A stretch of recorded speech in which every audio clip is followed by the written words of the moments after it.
A ANP, Agência Nacional do Petróleo, recolheu cerca de 300 botijões de gás numa operação feita ontem à tarde em São Pedro da Aldeia, para evitar o comércio clandestino de gás, de cozinha e também acidentes.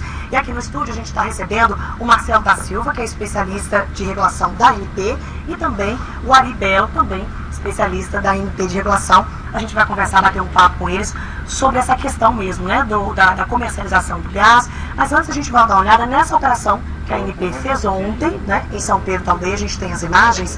Essa operação teve o apoio, né, Marcelo, da Polícia Militar. Boa tarde, gente, por ter aceito o nosso convite aqui. Boa tarde, Ana. Boa tarde a todos. Boa tarde. Vocês tiveram o apoio da Polícia Militar, né? Polícia Civil. Perdão, Polícia Civil, isso. Fizemos uma operação conjunta, né, com a delegacia aqui de São Pedro.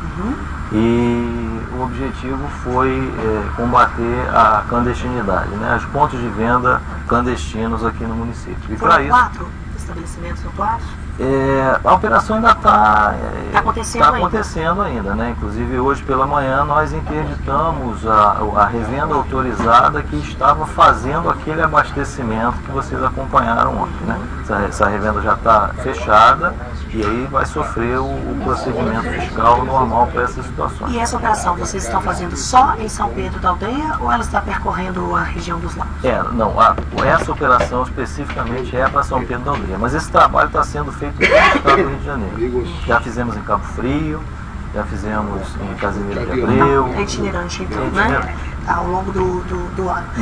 Você trouxe aqui pra gente um botijão de gás, né? Pra gente fazer algumas demonstrações dos cuidados na hora de manusear o botijão em casa. Isso, exatamente. O que a gente acha importante o consumidor saber com bastante clareza a data de fabricação do botijão, né? Você vai falando e o Ari vai mostrando pra gente. Exatamente. Né?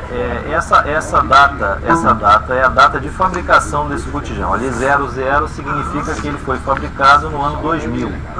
O botijão de gás ele tem a sua garantia de segurança por 15 anos, né? Então esse botijão automaticamente já estaria válido para consumo tranquilamente. Mas só que ele já passou por um processo que nós chamamos de requalificação. Ou seja, quando esse botijão, por algum motivo, ele sofre um amassamento que compromete a integridade dele, um excesso de ferrugem, algum problema que é verificado durante a inspeção lá das distribuidoras, ele passa por um processo de requalificação e ganha um novo prazo de validade. Esse aqui, no caso, é 2022. Então, o consumidor deve observar sempre o ano de fabricação, que é aquele primeiro, que é abaixo, 00, né? o 00, e verificar ali do lado do lacre. Se houver uma plaqueta com um novo ano, aquele é o ano que o botijão está valendo. Se não houver e só tiver aquela data de fabricação, tem que observar 15 anos. Se ele tiver mais de 15 anos, o consumidor deve rejeitar e devolver imediatamente esse botijão. Há outras coisas importantes, o consumidor tem que observar o lacre, esse lacre que nós temos aqui. Essa é a garantia que esse botijão não foi violado, ou seja, que não há uma fraude de peso nele, que ele foi enchido na distribuidora e não passou por nenhum tipo de processo que comprometa a segurança e principalmente o peso dele para o consumidor. Esses são os cuidados na hora da compra. Na hora da compra do botijão. Tem também os cuidados na hora de você fazer a instalação Fazer a instalação, a mangueira que o consumidor utiliza, ela tem um prazo de validade, ela deve ser certificada, né, pelo Inmetro, a mangueira tem que ser trocada a cada 5 anos, o botijão não pode ser armazenado num local fechado, ele tem que ser ventilado. É uma série de fatores que o consumidor precisa reparar para não ter nenhum tipo de infortúnio. Marcelo, eu vou chamar aqui a participação do Tomás Badio, que ele tem perguntas, né, Tomás? Exatamente, telespectadores sobre pergunta e comentário aqui. Vamos ver se a gente consegue tirar as dúvidas do pessoal. Por exemplo, a Renata Duarte, moradora de Cabo Frio, ela comenta que comprou recentemente um botijão de gás, que ele estava enferrujado e amassado. E a QSJ fala mais ou menos a mesma coisa, diz que recentemente comprou um botijão de gás em um depósito no Jardim Esperança, onde ela mora, e que em casa ela percebeu que estava bastante amassado. Ela pergunta se isso oferece algum risco. Bom, Tomás, eu costumo fazer uma comparação. Quando a gente vai comprar uma lata de óleo, uma lata de azeite no mercado, a gente nunca escolhe aquela que está amassada e enferrujada, né? Nós vamos ver se ela está perfeita. E o consumidor deve ter esse mesmo cuidado com o botijão de gás. É claro que um amassamento pequeno, um grau de ferrugem, até pelo tipo de transporte que o botijão sofre, é normal, não compromete a segurança. Mas o consumidor tem que verificar o amassamento, mas tem que verificar aquela data de fabricação e de requalificação. Aí é que está a garantia para ele. Perfeito. Vamos para a próxima aqui, a pergunta da Elaine Oliveira. Ela é moradora de Saquarema e fala que tem dúvida em relação aos carros que vendem gás na porta de casa, os caminhões. Ela pergunta como saber se os caminhões são legalizados. Bom, essa parte de transporte, ela já é regulada de uma forma diferente. A gente não fiscaliza esse transporte naquele momento. Mas existem coisas básicas que o consumidor deve observar. Primeiro, que quando ele recebe um produto, ele tem que ter uma nota fiscal, né? Então, o consumidor tem que, ao receber o botijão de gás, pedir a nota. Essa nota vai trazer o nome da empresa. E aí, por aquele nome, com CNPJ e tudo direitinho, o consumidor pode, se duvidar da procedência daquele gás, ligar gratuitamente para a ANP, né?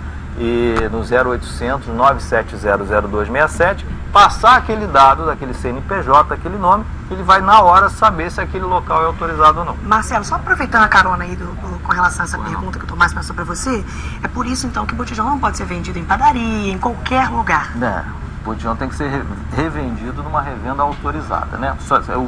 A nossa legislação, ela só permite que o gás chegue ao consumidor através de um distribuidor, que é quem enche o botijão, ou de um revendedor autorizado.